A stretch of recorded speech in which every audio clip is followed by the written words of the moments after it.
সকালে প্রাতঃভ্রমণে বেরিয়ে সোনারচেন খোয়া গেল এক বৃদ্ধার। জানা গিয়েছে বিষ্ণুপুর পৌরসভা 18 নম্বর ওয়ার্ডের আকঞ্জিডাঙ্গা বাসিন্দা গীতা ব্যানার্জি প্রতিদিনের মতো আজ সকালে প্রাতঃভ্রমণে বেরিয়েছিলেন।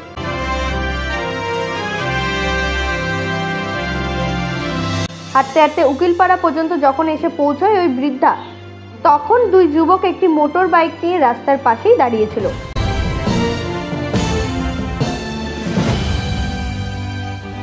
ওই বৃদ্ধা ওই যুবকদের পাশ দিয়ে বেরিয়ে যাওয়ার সময় মাসিমা বলে ডাক দেয় এক যুবক। অপর যুবক বৃদ্ধার গলা চেপে ধরে এবং বৃদ্ধার গলায় থাকা লাখাধিক টাকা একটি সোনার চেন নিয়ে চম্পট দেয়।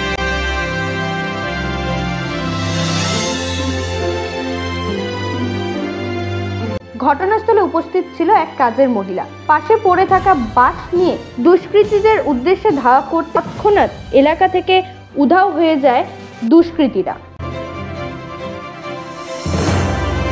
এরপর বৃদ্ধা মহিলার বাড়ির এসে ছেলে বৌমাকে সম্পূর্ণ ঘটনা জানালে পরিবারের পক্ষ থেকে বিষ্ণুপুর থানায় গিয়ে একটি লিখিত অভিযোগ দায়ের করা হয়।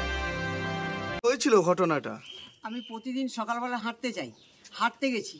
হাঁটতে যেয়ে আমি যখন ওই ইয়েটা পর্যন্ত গেছি শিবু বিশ্বাসের ওইখানটা পর্যন্ত, তখন দেখলাম দুটো ছেলে, একটা মোটরসাইকেলে একজন বসে আছে আর একজন নিচে দাঁড়িয়ে গাড়িটা খুটখুট করছে। হ্যাঁ, আমি অতটা গুরুত্ব দিয়ে দেখি না, মানুষ রাস্তায় থাকতেই পারে। তারপর আমি পেরিয়ে আসছি আস্তে আস্তে, তখন দেখলাম ওই যে গাড়িতে বসেছিল সে গাড়িটা স্টার্ট দিল, আর যে দাঁড়িয়েছিল সে তখন দাঁড়িয়ে আছে। তারপর আমি যখন এইদিকে সামনে ঘুরেছি, ওইদিকে পিছন ঘুরেছি, তখন এইদিকে আমার গলাটা সামনের থেকে সে ধরে বলছে মাসিমা, এমনি করে ডেকে হাতটা ছিঁড়ে আর মোটরসাইকেলে স্টার্ট দিয়ে চলে গেল বেরিয়ে। আপনাকে ডেকেছিল ওরা? হ্যাঁ, মানে আমার গলাটা এমনি করে যখন ডাকলো, ডেকে মাসিমা করে ডেকেছে, তখন এমনি করে গলাটা ধরে পিছন দিক থেকে ছিঁড়ে নিয়েছে হাতটা। কারা, চিনতে পেরেছেন তাদের? না বাবা, মুখটা বাঁধা তো, আমি কি করে চিনবো।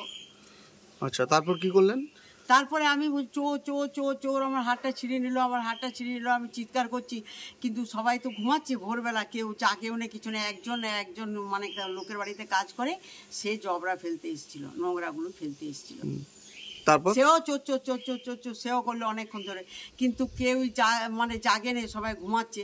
তারপরে আমি আবার চলে এলাম। এসে পরে আমি ঘরে এসে পরে আমি কাঁদতে আমার ছেলেটাকে বলছি যে বাবা দেখ, আমি এরকম হাঁটতে গেছি, আমার হাতটা চুরি করে মানে ছিঁড়ে নিয়েছে পিছন দিক থেকে। থানায় জানিয়েছেন? হ্যাঁ, ছেলেকে এসে বললাম, যে ছেলের সঙ্গে সঙ্গে উঠলো, বৌমা উঠলো। থানায় জানানো হয়েছে? হ্যাঁ, থানায় জানানো হয়েছে। থানায় গেছিলো, জামাই গেছিলো, আমরা লিখিত দেওয়া হয়েছে। নিরাপত্তার অভাব বোধ করছেন? হ্যাঁ, নিরাপত্তার অভাব বোধ করছি, কারণ ডাকছি কেউ তো বেরোচ্ছে না, মানে শুনতে পাচ্ছে না। এর আগে কখনো এই ঘটনা ঘটেছে এলাকায়? না, আমার এর আগে কোনোদিন। কি চাইছেন আপনি কি চাইছেন এখন? এখন চাইছি যে আমার জিনিসটি যেন ফেরত পেয়ে, আর যারা দোষ করেছে আর তাদের সাজা হোক। আপনার নাম? গীতা ব্যানার্জি।